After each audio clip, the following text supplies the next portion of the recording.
नमस्कार छात्रों। आज हम 10वीं हिंदी का सेतु अभ्यास के रूप में 12वें दिन का पाठ पढ़ेंगे।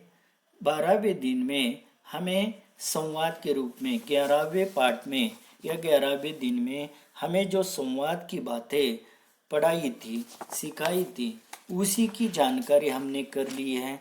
आज हम 12वें दिन में उसी तरह उसी के अनुरूप एक पाठ दिया है।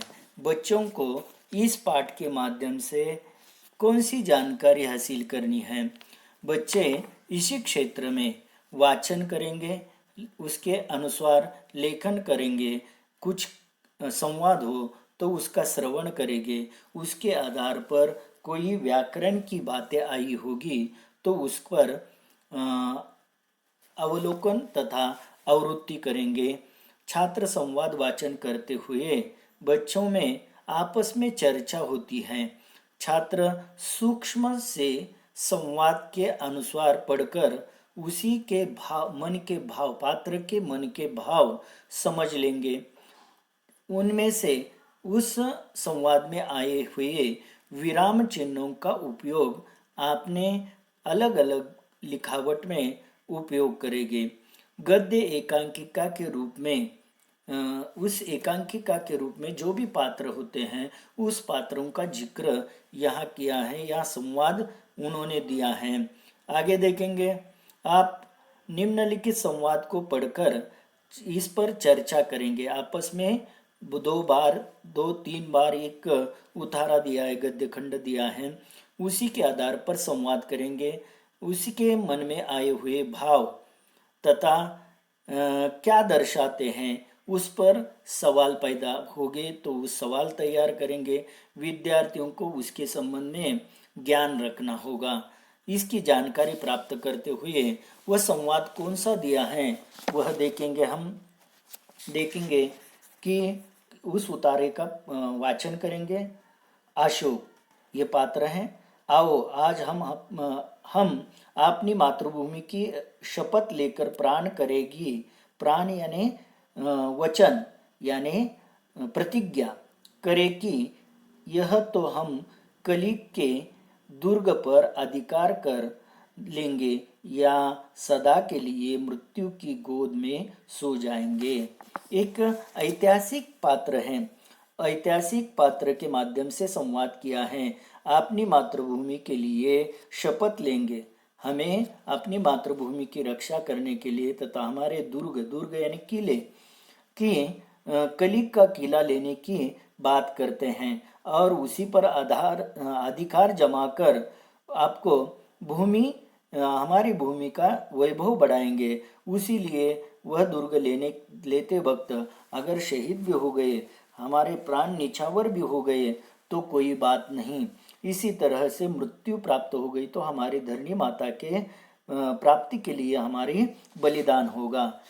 वह सब सैनिक कहते तलवार खींचकर, यानी जो जोश होता है लड़ाई के वक्त, लड़ाई करते वक्त सैनिकों में जो जय जयकार होता है उनमें उम्मीद पैदा होती है। मगध की जय हो, मगध के राजा अशोक जी, सम्राट अशोक की जय हो, इसी तरह की घोषणाएं लगाते हैं। और उसी शत्रु के रूप में काम करने वाली पद्मा आगे बढ़कर अपनी सेना से कहती है, बहनों, मेरी बहनों, तुम वीर कन्या, वीर भगिनी और वीर पत्नी हो। मुझे तुमसे कुछ नहीं कहना है। जिस सेना ने तुम्हारे पिता, भाई, पुत्र और पति की हत्या की है वह तुम्हारे सामने खड़ी है। आज उसी से तुम्हें लोहा लेना है। लोहा लेना टक्कर लेना या लड़ाई करना। पद्मा नाम का एक दूसरा पात्र है। वह अपने सैनिकों के प्रति देखकर या तरफ देखकर वह कहती है, जयघोष करते हुए अपनी बहनों की, महिलाओं की, सैनिकों की प्लाटून होती है, सैन्य होता है, उसी एक अपने सजग करते हुए, चेतना देते हुए वह कहती है, तुम वीर कन्या है, वीरों की कन्या है और वीर भगिनी है और वीर पत्नी, और वीरों के घर में पैदा हो गई। वीरों के साथ काम करने वाले आपके भाई वीरों की भगिनी हैं, और वीर पत्नी जिनके पति लड़ते वक्त शहीद हो गए हैं या उनकी बीबियां हैं। उन्हीं तरह वह कहती है कि वीरों की भूमि है। तुम्हें मुझसे कुछ नहीं कहना, आपको कुछ मैं सलाह नहीं दूंगी या आपको जबरदस्ती या डांट से लड़वाने के लिए नहीं तैयार हो गई। जिस सेना से तुम अपने लड़ना चाहती हो उन्होंने तुम्हारे पिता, भाई, पुत्र और पति की हत्या की है। उन्होंने आपके सभी के पिता हो, भाई हो, पुत्र हो तथा पति हो, उन सब की हत्या उनके आपने सामने वाले शत्रु सैन्य ने की है। इसलिए आज उसी के साथ आपको लड़ाई करनी है, लोहा लेना है। आगे देखोगे दूसरा पात्र कौन सा है। अशोक स्वतः कहता है, यह कौन है? क्या साक्षात दुर्गा कलिग की रक्षा करने के लिए युद्ध भूमि में उतर आई है? शेष सैनिक भी सभी स्त्रियां हैं, क्या स्त्रियां से भी युद्ध करना होगा? वो अशोक जी कहते हैं स्वमत से या खुद कहते हैं कि क्या दुर्गा बनकर, ये कलिग यानी सैनिक बनकर अपनी भूमि की तथा अपनी दुर्गा किले की रक्षा करने के लिए आए हैं, उनके साथ हमें युद्ध के लिए उतरना होगा।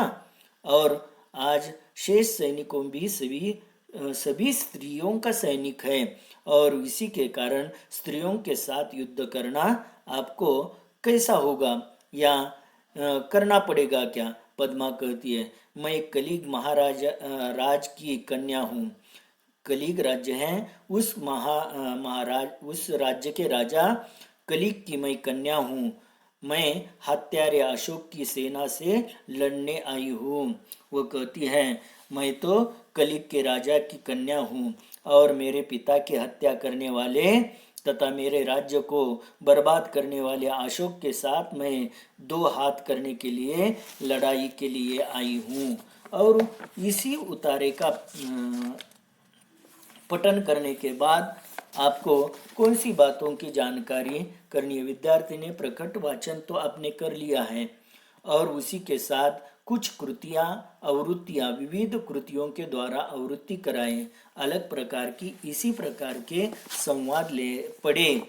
कृति में कौन सी बात पूछी है?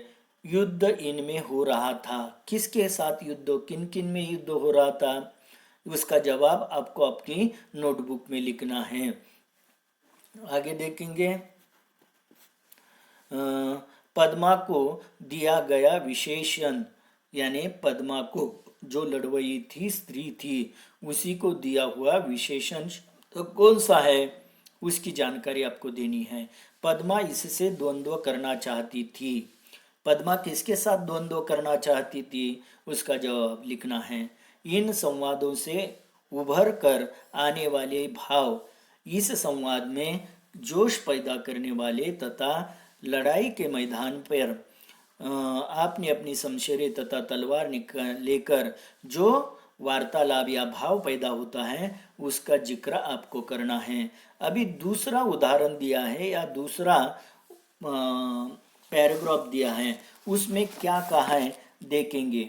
वह तो पिछली पार्ट में 10वें 11वें पार्ट में, यह 11वें पार्ट में आपको इसी संबंधे संवाद दिया था। जूलिया गोस्वामी ये पात्र है, इसमें कांपते हाथों से रुबाल लेती है। रुबाल यानी रूस के चलन, यानी रूस के रुपया, हमारे देश में जैसे पैसे होते हैं, रुपए नोटा होती है, नोटियाँ होती है या करेंसी होती है, रुबाल ये रसिया की करेंसी है। लेते हैं, कांपते ही स्वर में कहती है, जी धन्यवाद। एक नौकरानी अपने मालिक के घर में काम करने वाली, वह मालिक से पैसे लेती है और कांपते हुए स्वर में कहती है, जी धन्यवाद। गोस्वामी उस पर क्या कहते हैं देखेंगे। अपना गुस्सा नहीं संभाल पाता, ऊंचे स्वरों में लगभग चिल्लाते हुए कहता है, आपस में वार्तालाप करते हुए उस पर चिल्लाते हुए वह कहता है, तुम मुझे धन्यवाद दे रही हो जूलिया। यानी नौकरानी का नाम है जूलिया। तुम्हें धोखा दिया है, तुम्हें तो धोखा दिया है, तुम्हारे पैसे हड़प लिए हैं। यानी तुम मुझे धन्यवाद दे रही हो। पैसों के बारे में दोनों में कुछ वार्तालाप होता है तथा बातें होती है। तो जूलिया, जी हाँ मालिक, यानी नौकरानी उनका धन्यवाद मानते हो, जी हाँ आपको ही धन्यवाद दे रही हूँ। गोस्वामी कहते हैं, गुस्से से तू चलाते तुतलाने लगता है। यानी गुस्सा आने पर इंसान के माइंड पर यानी दिमाग का संतुलन बिगड़ जाता है। जी हाँ मालिक, जी हाँ मालिक, क्यों क्यों, जी हाँ मालिक। यानी तू जी हाँ मालिक मालिक कहते हैं, क्यों कह रही हो? जूलिया कहती है, डरती हुई, डर जाती है। मैं जहाँ जहाँ काम किया उन लोगों ने एक पैसा तक नहीं दिया। आप कुछ तो दे रहे हो? जहाँ जहाँ पर मैंने काम किया है उस मालिकों ने मुझे 1 रुपया तक नहीं दिया। इसके कारण आप तो कुछ ना कुछ दे रहे हैं, इसीलिए आपका धन्यवाद मानती हूँ। गृह स्वामी कहते हैं, सॉरी मैंने गलत शब्द का शब्द का प्रयोग किया था पिछले में। गृह स्वामी कहते हैं, तुम्हें 1 पैसा तक नहीं दिया जूलिया, मुझे इस बात के लिए माफ कर देना कि मैं तुम्हारे साथ एक छोटा सा क्रूर मजाक किया। जूलिया, क्या ये जरूरी है कि इंसान भला कह लाने के लिए इतना दब्बू यानी जोर, भीरू और बोधा बन जाता है? दब्बू यानी शैतानी दिखाने वाला तथा दबाव डालने वाला होता है।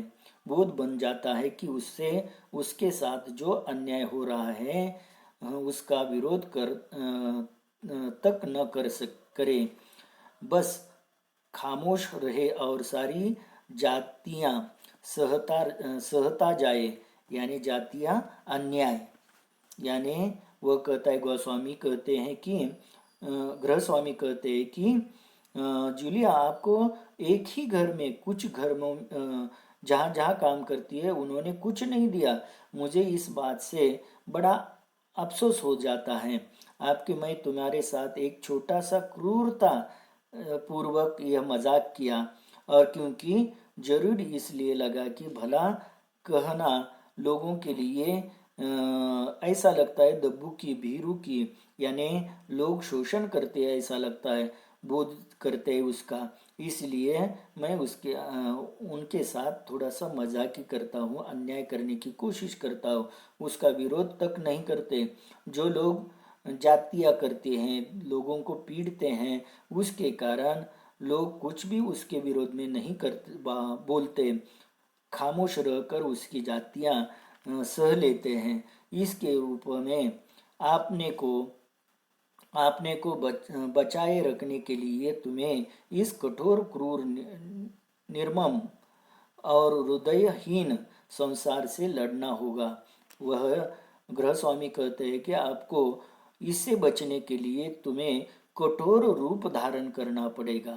क्रूर निर्दयी लोगों के साथ हृदयहीन संसार में आपको लड़ना होगा। जहाँ भी लोग हैं वह आपके साथ बेसलूकी करते हैं और उसी के साथ आपको क्रूरता के साथ प्रतिकार करना पड़ेगा, यही उसका कहना है। आपने दांतों और पंजों के साथ लड़ना होगा, पूरी शक्ति के साथ। मत भूलो जूलिया, इस संसार में दब्बू और रीति रिवाज लोगों के लिए कोई स्थान नहीं। यानी शर्मंदी तथा कोई रीति रिवाज का पालना जरूरी नहीं। जिसके घर में काम करती हो उसे जातिया की, आप पर अन्याय किया तो उस पर लड़ने के लिए उठना चाहिए, यही उन्होंने कहा है। आगे देखेंगे, हमने पढ़ाई की है तो उस पर आपने ये तो आरोह अवरोह के साथ संवाद को वाचन करने के बाद संवाद में दिए गए संदेश को आपने जीवन में उतारना है। इसके आधार पर कुछ कृतियां दी हैं, उस कृतियों का अध्ययन करेंगे तथा जानकारी हासिल करेंगे। कारण लिखना है, इस कृति में कारण लिखना है। जूलिया का मालिक को धन्यवाद कहना, किसके कारण वह धन्यवाद कहती है? गृह स्वामी का गुस्सा होना, किसके कारण वह गृह स्वामी गुस्से में आ जाते हैं? दूसरा आंकड़ा है उसमें से अगला है संसार की विशेषताएं, कौन कौन सी है? 1 और 2 संवाद की संसार की विशेषताएं लिखनी है। कैसे लोग हैं संसार में, उसके विशेषताएं लिखनी है। संसार में लड़ना के हथियार कौन से हैं? इस संसार में समाज में लड़ने के लिए कौन कौन से हथियार होने चाहिए? इन लोगों के लिए संसार में स्थान नहीं है।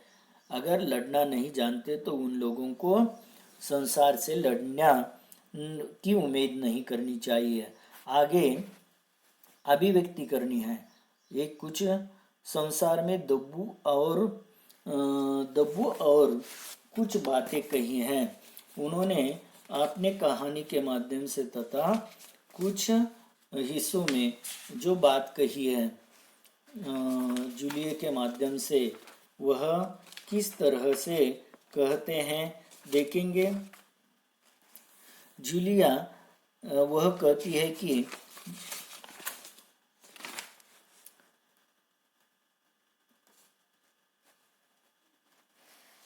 वह उनके साथ व्यवहार करने वाले इंसान के साथ किस तरह लड़ना चाहिए, उसकी जानकारी। संसार में दब्बू और रीढ़ रहित रीढ़ की हड्डी यानी मराठी में मनका भी रहित लोगों के लिए कोई स्थान नहीं है।